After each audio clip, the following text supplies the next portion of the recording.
Ég heiti Anna Birta Tryggvadóttir og ég ætla mér að breyta heiminum eins mikið og ég get. Ég byrjaði mest að hugsa þetta fyrir nokkrum árum síðan þegar ég var svona fullorðin. Þegar ég fór að hugsa að ruslið færi eitthvað þegar ég væri búin að henda því og sögu ruslsins. Ég er svo lánsöm að ég yndislega dóttir sem heitir Álfheiður Mía og ég hugsa svo mikið hennar framtíð og hennar börn og hvernig líf þau muna eiga á jörðinni. Og þess vegna skiptir það mig óbúslega miklu máli að ég sé að sinna mínu hlutverki sem manneskja því ég get bara borið ábyrgð á mér. Byrjiði bara á heimilinu ykkar. Og svo hægt og rólega þegar þetta verður orðið lífstíl þá er þetta svo lítið mál. Og bara finnið ykkur poka, setið einhvers staðar inn eldhúsinu.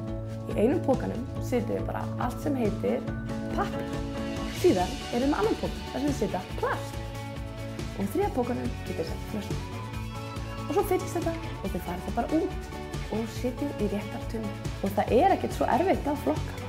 Þetta er svo lítið mál. Maður þarf að byrja á sér.